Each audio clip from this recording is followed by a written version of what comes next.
สบายดีท่านผู้ฟังทุกท่านยินดีต้อนรับเข้าสู่รายการข่าวกีฬาบานเตะฟุตบอลลาวมื้อนี้พวกเรามีข่าวดีมาฝากแฟนบอลลาวทุกท่านโดยเฉพาะแฟนบาลรุ่นเยาวชน U17 ของสปป.ลาวของพวกเราที่กำลังสร้างผลงานที่โดดเด่นได้อย่างน่าประทับใจที่สุดในเวลานี้ในเกมการแข่งขันชิงแชมป์อาเซียน U17 ประจำปี 2026วิเคราะห์เกมบานเตะ U17 รอบรองชนะเลิศลาวพบมาเลเซียในวันที่22เมษายน2026แข่งขันเวลา 15:30 นาทีแฟนบานเตะลาวทั่วประเทศกำลังจับตาเบิ่งการแข่งขันที่สำคัญเมื่อทีมชาติลาวรุ่นอายุบ่เกิน17ปีหรือ U17 สามารถผ่านเข้าสู่รอบรองชนะเลิศได้และจะพบกับคู่แข่งที่แข็งแกร่งอย่างทีมชาติมาเลเซีย U17 ในวันที่22เมษายนนี้แม่นเกมที่ถือว่ามีความหมายหลายเพราะหากว่าทีมชาติลาวของพวกเราสามารถเอาชนะได้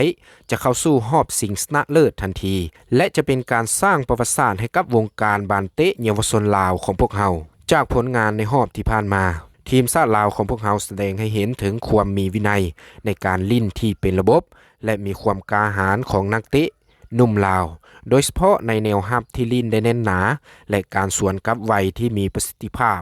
ขณะที่ทีมชาติมาเลเซียเป็นทีมชาติที่มีคุณภาพสูงมีความไวและมีความแข็งแรงทางด้านร่างกายพร้อมทั้งมีการจบสกอร์ที่คมเห็นให้เกมนี้บ่แม่นเวียกง่ายสำหรับทีมชาติลาวของพวกเราอย่างแน่นอนจุดสำคัญของทีมชาติลาวในเกมนี้คือการควบคุมแดนกลางการลดความผิดพลาดในแนวรับและการใช้โอกาสหน้าประตูให้คุ้มค่าเพราะในรอบนี้เพียงแต่ความผิดพลาดเล็กน้อยก็อาจตัดสินผลแพ้ชนะได้เลย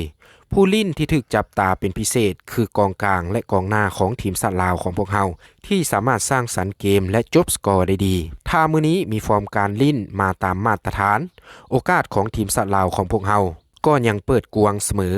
นอกจากนั้นกำลังใจจากแฟนบานเตะลาวจะเป็นพลังที่สำคัญที่ช่วยสนับสนุนให้นักเตะกีฬาลุ่มน้อยสู้อย่างเต็มที่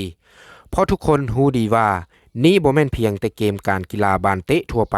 แต่เป็นความหวังของประเทศลาวการคาดการณ์ของนักวิเคราะห์หลายฝ่ายและอาจจะต้องตัดสินกันในช่วงท้ายเกมหรืออาจไปถึงการดวลจุดโทษถ้าทั้งสองทีมยังเสมอกันในเวลาปกติ90นาที